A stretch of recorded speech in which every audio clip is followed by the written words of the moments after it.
آخری کرایہ دار۔ علی ایک نوجوان طالب علم تھا جو یونیورسٹی کے لیے ایک نئے شہر آیا تھا۔ چونکہ اسے کم خرچ میں رہائش چاہیے تھی، اس نے ایک پرانا سا فلیٹ کرائے پر لے لیا جو شہر کے ایک پرانے حصے میں واقع تھا۔ یہ فلیٹ کافی عرصے سے خالی تھا، مگر مالک مکان نے بتایا کہ یہ بالکل محفوظ ہے، صرف ذرا پرانا سا ہے۔ پہلی چند راتیں بالکل ٹھیک گزری۔ علی اپنے معمول کے مطابق یونیورسٹی جاتا، واپس آتا، کھانا بناتا، پڑھائی کرتا اور سو جاتا۔ لیکن چوتھی رات جب وہ بستر پر لیٹا تو اسے ایسا لگا جیسے کسی نے آہستہ سے اس کے دروازے کا کمرہ کھٹکھٹایا ہے۔ وہ اٹھا، باہر دیکھا، مگر کچھ نہیں تھا۔ شاید کوئی پڑوسی ہوگا یا اس کا وہم، مگر اگلی رات وہی ہوا۔ ایک بار نہیں، 3 بار۔ پہلی بار ہلکی سی دستک، دوسری بار تھوڑی زور سے، اور تیسری بار جیسے کوئی غصے سے دروازہ پیٹ رہا ہو۔ اب علی کو ڈر لگنے لگا۔ اس نے دروازے کو لاک کر دیا اور اگلی صبح مالک مکان سے شکایت کی، لیکن مالک مکان نے کندھے اچکاتے ہوئے کہا، پچھلے کرایہ دار کو بھی یہی شکایت تھی، اس نے بھی یہی کہا تھا کہ کوئی دروازہ پیٹتا ہے۔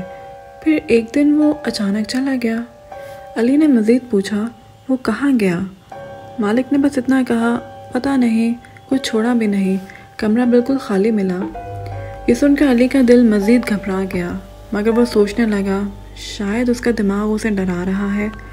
اس رات وہ اپنے موبائل کیمرے کو کمرے کے کونے میں رکھ کر سونے چلا گیا تاکہ اگر کچھ ہو تو وہ ویڈیو میں آ جائے۔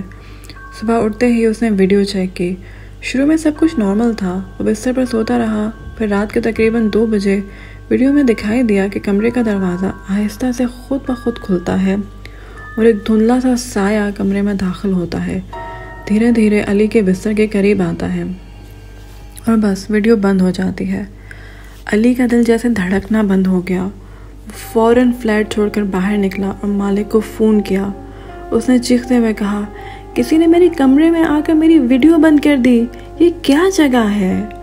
مالک نے گہری سانس لیتے ہوئے بس ایک جملہ کہا، اب تم بھی اس کی فہرست میں شامل ہو چکے ہو جو کبھی واپس نہیں آئے۔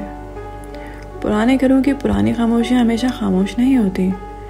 بعض دروازے صرف بند نہیں، کسی کہانی کے قیدی بھی ہوتے ہیں۔